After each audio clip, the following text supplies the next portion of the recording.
This week on Fair of the Free Child podcast.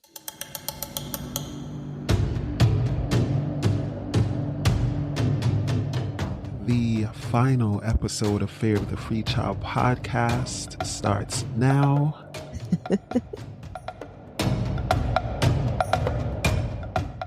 You can't keep using tools of oppression and expect to raise free people.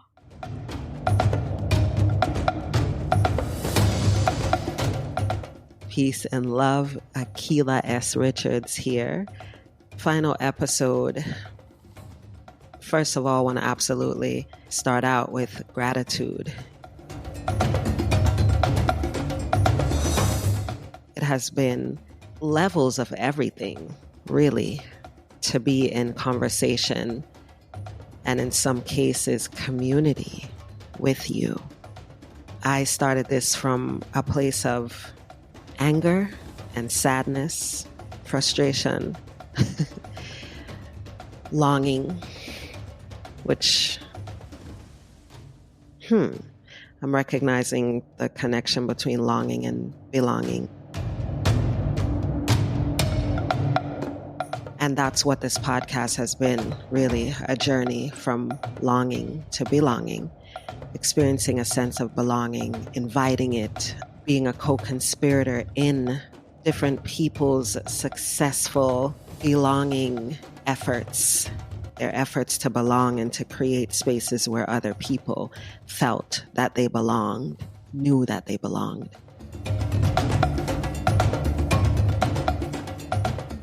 And sometimes when something serves or someone invites a sense of belonging, it can be hard to let that person, that relationship, that experience go. It can be hard to let it go. I am not about to play those games with this podcast because I know that it is time to let it go.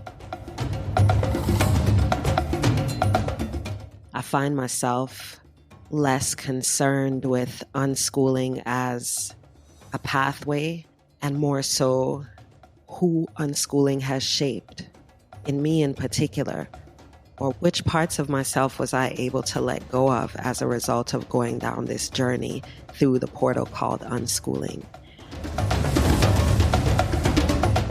Who are my daughters now? Who is Chris now as my partner, as their father? Who are you as someone who has been going through your own unschooling journey over the years? Who has it shaped? Where do you belong? Where have you left because you did not belong? I'm just more zoned in on the embodiment of the unschooling skills. And I really need to investigate, explore, nurture belonging in that space. And it is different than what Fear of the Free Child was for.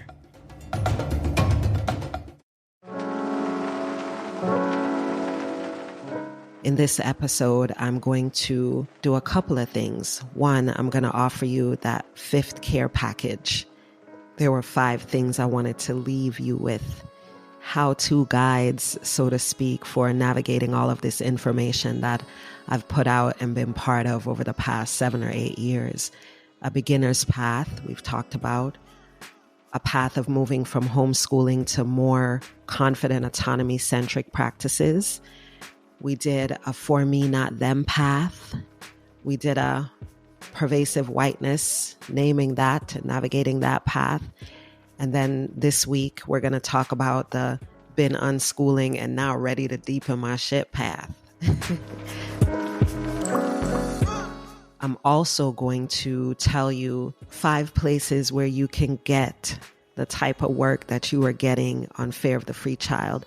And of course, there are so many podcasts that have been out, and now there are even more podcasts that are out that give you this more expansive, more inclusive, less school or not school type of approach to raising free people and unschooling. I'm following a lot of those people on Instagram. I also try to share in my stories other podcasters who are doing this type of work. So I'm not saying that this is the only place where you could get it.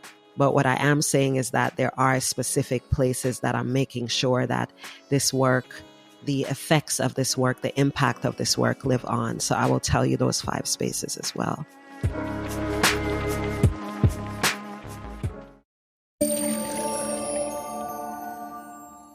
The been unschooling and now ready to deepen my shit path.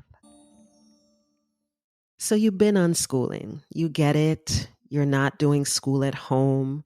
You have your moments because we're all de-schoolers up in here, but you are ready to deepen your path. You want to get all up in the spiritual aspects of this work. Maybe you already are. You just want to name it and be more intentional about it. For that path, there are 2 specific feelings that I want to address. The first one is being on this spiritual path of unschooling, right? And then the feeling you're having is, oh my God, am I doing enough for them when it comes to your children? They may be out of school, like maybe you've pulled them from school, or maybe they're in school, but you are absolutely doing unschooling practices. It is real and true in your life. You are having conversations about the difference between what you want for your kids and what they're saying they want. You are honoring their no's and their yeses. They dress how they're comfortable, not how you're comfortable. You continue to invite conversations about the things that you might not agree with or understand, right? You're doing that type of work. And at the same time, you're also feeling big doubts. You're not sure whether you're stepping in when you're supposed to, or if you're stepping in too much, or if you're not doing enough for them. Should you be requiring them to do certain things? Should you be involved in more spaces to find out more about the opportunities available for them? You know, that I'm not doing enough feeling that we as parents tend to have. Many of us. For that feeling, remember that feeling is oftentimes just your wisdom checking in with you. It's just a part of you that wants to make sure that you are honoring how important this is. You are looking at the angles that might not be readily apparent. That's just more of your wisdom at play. And the more you believe that, the more you trust into that, the less audible the doubts become. You start to recognize the difference between a fever, which is just an indication of something else happening, some recalibration, and the flu. Right now, in the schoolish mode, in the more conventional parenting mode, we treat everything like the flu. Oh my God, okay, do I need to take this medicine? They need to be getting away from everybody else. They need to be focused in on the healing. It's the flu. So I'm going to treat it with everything I can because I don't want it to become pneumonia, sepsis. Like we go immediately. We start off at like a level 7 because we're trying to stop it from getting to a 10.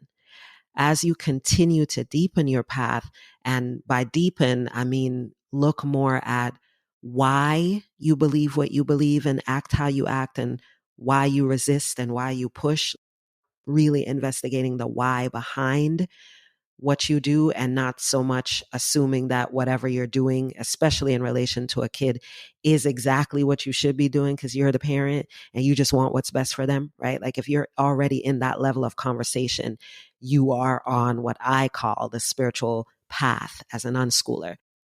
You are not just thinking about my kid is not going to be in school because of all the issues with school. You done connected this shit to a whole bunch of other realities that you did not get the chance to notice before. And so in that journey, you move from treating everything like the flu to recognizing which things are fevers and which things are your fevers. It's not a fever that you're noticing on them and wanting to treat on them. It's actually your fever lens that is shaping how you're approaching or viewing what's going on. So that's my recommendation for that particular feeling of I'm not doing enough. Recognize it as a fever, not the flu. That feeling is not evidence that you are not in fact doing enough. What it is another part of your wisdom checking in, and you can respond to it and say, which part of this feels legit? What do I want to pay a little bit more attention to? What will I look into? And which parts of this is just me being able to say, Thank you for bringing that to my awareness, the noticing that I always want to be checked in, tuned in to the opportunities out there. Right now, I'm good on that. They good. They doing what they want to do. They are engaged. They are happy. Whatever your indicators are that your child is getting what they need. And then if you don't feel like they're getting what they need, that feeling is just an opportunity for you to look at where that need might be met. Maybe it's not you. Maybe you are not the solver of that thing, but you can point them in a direction. These are fevers, not the flu.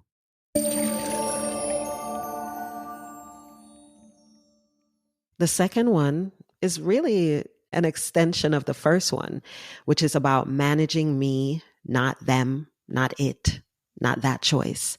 Basically, getting tools for how you manage things. When we talk about deepening our shit in this path and moving away from school or not school or which class or which curriculum, you're really looking at a type of trade-off where you're giving up the idea of a specific outcome when it comes to your child, when it comes to your life. You're giving up the idea of, if I do this, then I should be able to get this out of it. Trading that in for managing yourself, your reactions, how you respond to choices, to changes, to uncertainty. You move away from, okay, if I go to this school and get this degree, then I should be able to get this type of job, whether that's for you or your child or a child in your life. You go away from that and say, okay, if I'm actually interested in this thing, not this degree, and I'm going down this path, how can I best take care of myself while I manage the disappointments as well as the joys, the pleasant surprises as well as the unpleasant ones, the uncertainty as well as the points of clarity?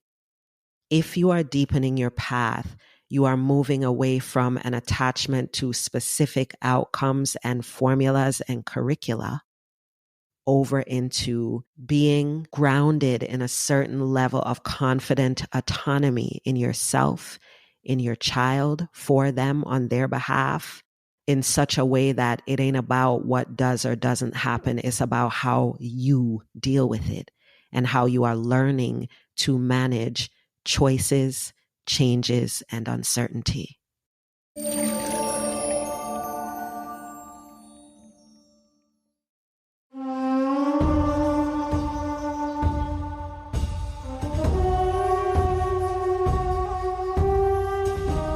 So let's talk about the places where you can continue to get this work.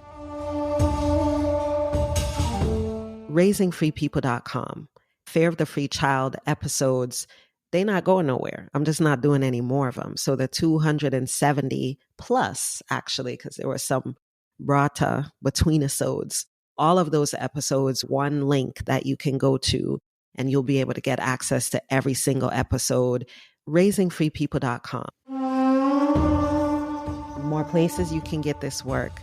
The My Reflection Matters space has a Fear of the Free Child village. So if you head over to myreflectionmatters.org, so many reasons to be part of that space with Chame, Vanessa, that whole crew. Love y'all. Oh my gosh. So much work there around liberation-centric parenting and ways to be and raise free people. There is a Fear of the Free Child village. I encourage you to feel into some of the questions that come up for you as you listen to the episodes and invite other people into conversation around those things. And the Fear of the Free Child village inside My Reflection Matters is a great space to do that. Of course, anywhere you're listening to this podcast should be a link to this episode, and there will be links specifically for the My Reflection Matters Village and everything else I talk about in this episode. Another place to get this work is YouTube. There's a Fare of the Free Child YouTube channel, FARE of the Free Child. Lots of information about past episodes will be there. I will also be doing occasional videos with people who I wanted to interview on the podcast but didn't get to. But y'all need to know their stories. So I'll be using YouTube for that. Make sure you subscribe to the channel. Write that down, write that down! On YouTube, I will also be uploading lots of new content from the perspective of hindsight, my unschooling OG wisdom lens.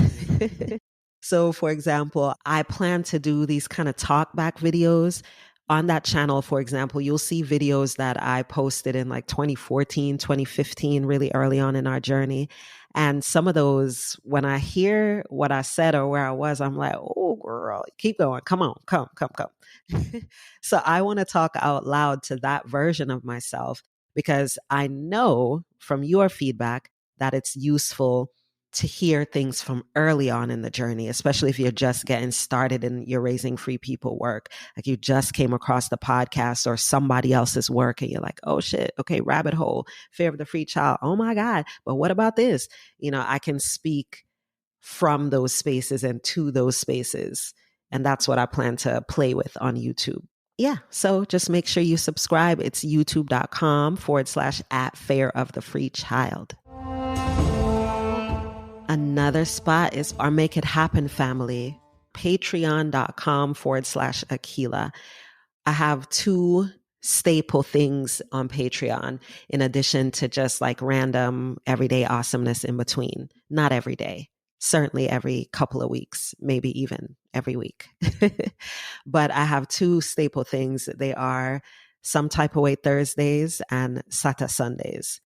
What I plan to do, probably starting towards the end of this year, is that every month I'm going to pick a Thursday for a live session for just discussion about the journey. It won't be a public live, so you will need a link to get in the room. So join us on Patreon and then we'll chop it up on video and in the chat, that kind of deal. Anything you're feeling some type of way about on that particular week, we're going to hit up a STOW day. It's an acronym, Some Type of Way. Okay.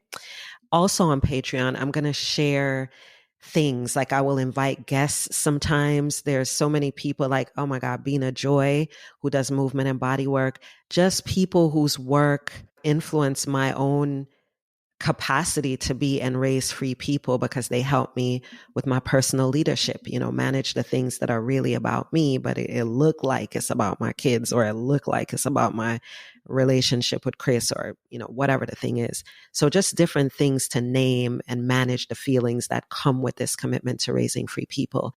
I'm going to be having conversations about that on Patreon as well. And doing some of that through Some Type of Way Thursdays, our STOW days. The difference between YouTube and Patreon would be that you might see a lightly edited video version of a conversation on YouTube, right? So I'll put that on the channel. But then on Patreon, I might go back and talk about some of what I gathered from the conversation like a week or a few days later. So our Make It Happen family, Patreon, is more of an intimate conversation about the things that we would discuss on YouTube. The last spot that I will mention to continue to get this work is our online shop, schoolishness.com. Much like our Make It Happen family, it's a place where you go to name and manage the feelings that come with this journey of raising and being free people.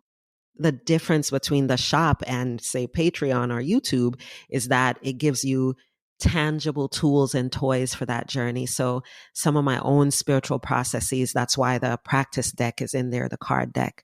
I call that the Raising Free People practice deck. That really came from me just using pieces of paper and writing down things that helped me stay in touch and in tune with how I wanted to approach things, how I wanted to respond, not react, just calling in my own alchemy. And then being able to create something from that for other people to use it, just like I use other people's books and card decks and all of that.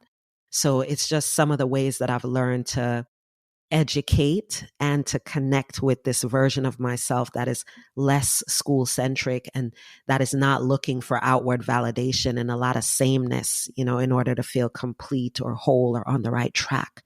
So when I get asked questions like, how did I get away from being like a nervous, doubtful parent over to a confident unschooler, that is the type of question that the shop offers tools and toys for. So schoolishness.com, go check it out.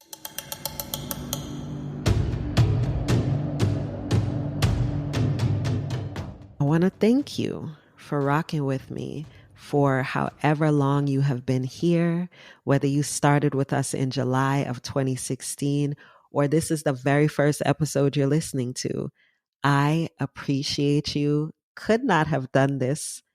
Well, could not have continued to do this without you, because I did it because I needed it. But I would not have continued for this long had it not been for your involvement. Every single member of our Make It Happen family on patreon.com, all 178 of y'all at this time. I'm not going to say everybody's name, but know that I'm calling in constantly gratitude and joy and appreciation for your presence in my life. Stay a part of our Make It Happen family on patreon.com/Akilah. Join anytime you're listening to this episode, because the podcast has died. The elder has been laid to rest. But my work as someone shaped divinely by my unschooling path continues. And you can see how on Patreon and find all the other spaces where I am doing and living into what I've become as a result of this journey.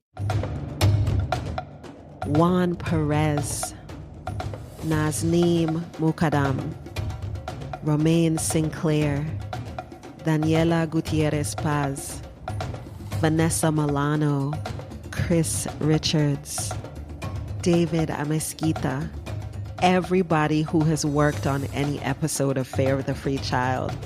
Bless up yourself. Everybody who has been listening consistently, bless up yourself. Every version of me that has lived through this podcast, blessing up myself. You listening, bless you. May your journey to being and raising free people continue to evolve beautifully. Love and appreciate you. Chat to you somewhere else in space and time. Peace.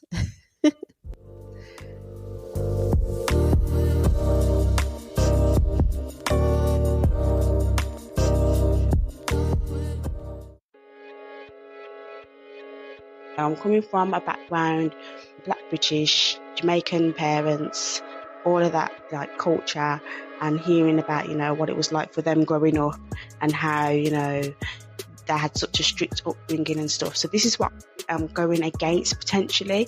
And I just want some sort of affirmation or reminder of what it means to have and raise free children.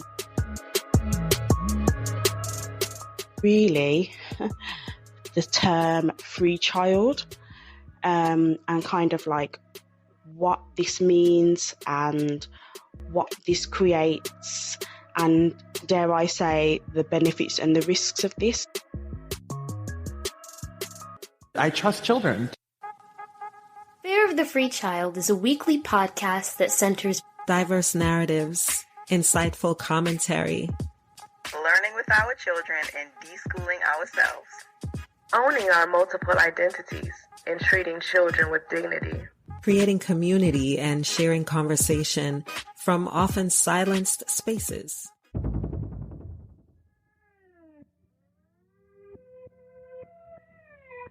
This statement, raising free people, what does it mean? What does it look like in action? Is it even possible? Raising free people, the term and the work that it invokes, tends to appeal to a certain type of person. The type of person who has particular, usually unpopular, opinions and motivations for parenting or working with people before they become adults.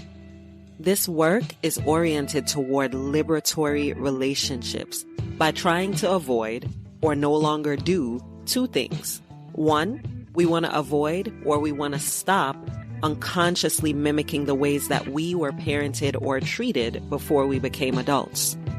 And two, we want to avoid or we want to stop parenting from a place of anger and anxious reactions to society's ideas on how young people should be raised or treated. Basically, when we say we're raising free people, we've decided that respect and love, not fear and control, will be how we raise and regard the youngest members of our homes and our society. Audio by Raising Free People Network.